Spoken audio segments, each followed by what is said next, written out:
So even though it might be a strategic advantage to hire internationals, you also need to realize that we are talking about human beings. Human beings with families, human beings who want to be seen on a daily basis, who need to adapt to a culture, to a language, to tons of other things that, quite frankly, takes quite a toll on them, besides also adjusting to a new workplace. Okay, language. Why did you, on which basis did you put in language? I'm afraid that lots of colleagues are afraid that they won't be able to communicate with the employee. That even if it's just in English, there's still a great barrier. And I take it from your lovely accent that you are German. Yes. And it's a real barrier, right?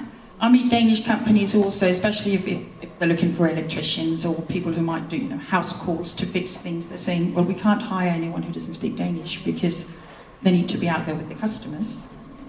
I also work with companies where the people who work there are afraid of exactly this. How do I communicate with my colleague if my English is broken and his English is even more broken?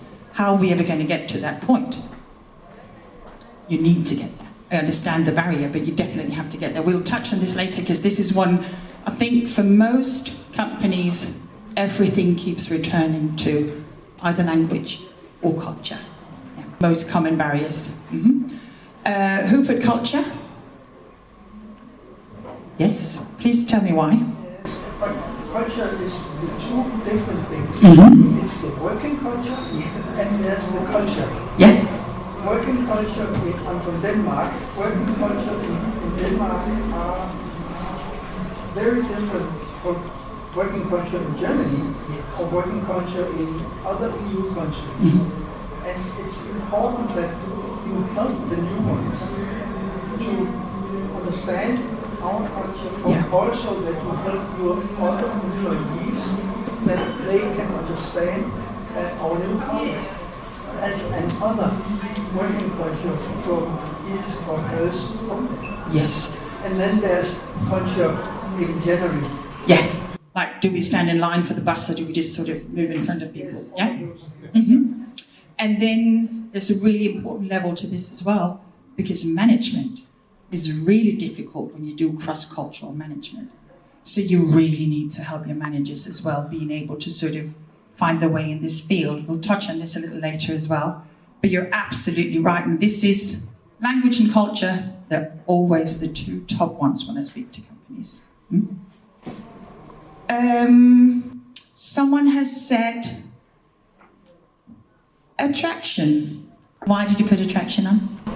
Because mostly the applicants don't know us, so they don't know what to expect and hardly to find us. Yeah. And you're even a big country. Yeah. Not only for countries, but for companies. Talking mainly about small and medium-sized companies to make themselves be seen. Yeah. And it's the same in Denmark, right? Because we have Lego, we have Vestas, we have all the big, massive companies that everyone wants to work for so they can build a career and be really successful on their LinkedIn profile. Yeah.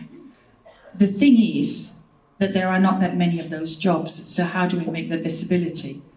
One thing, and we'll touch on this later as well, is to make sure that when you actually manage to attract the talent, one of the things you really want to touch on as well is that you do have a career path where this talent is going to. And we need to stop thinking that it's only white-collar workers who care about a career path. Blue-collar workers do too, and they really want to build on this skill. They want to get better at what they're doing. So that differentiation, we've been really used to doing that. Blue-collar workers are someone we hire for 3 to 6 months, then we send them back home because then the job is done. We need to stop doing that. We really want them to stay. And preferably, if they have a wife, please bring her, because we need her hands and her head as well. Right. Yeah. Spouse. Did you put spouse on there? No, I just said helping the whole family. Yeah. Helping the wife or the man getting a job. Yeah. Then our experience is, then they will stay longer in our country. And I mean, in this, it's really happy wife, happy life. Happy family, you might actually have a chance of them staying. right? And we'd love them to stay. There's a supermarket in Denmark that runs an advert. It's like, it only takes 5 minutes to shop here, but we'd love for you to stay a little longer. That's really how we need to start thinking about international talent as well. We would love for you to stay, but we need to make that happen. Yeah? Because that's an attraction thing as well. Right? Yeah? Absolutely. Keep these in mind, and let's just touch briefly on the 6 most common barriers. Now remember, this is from my work with Danish companies, but I think they will resonate for German companies as well. Yeah? We good again? Yeah. Okay. And these are not in sort of order of how big the barrier seems to the company, because barriers are different from company to company as well. So the first one is practical challenges. Second one is limited time or HR resources, because who's going to do the work, right? When we need to let these people in. Then language, culture, reception, making people feel welcome, and preferably before day one. Yeah. And then retention, making sure we actually make them stay. And retention, it's a whole other kettle of fish, but we'll get to that.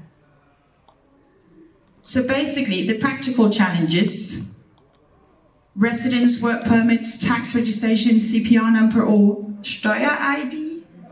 Yeah.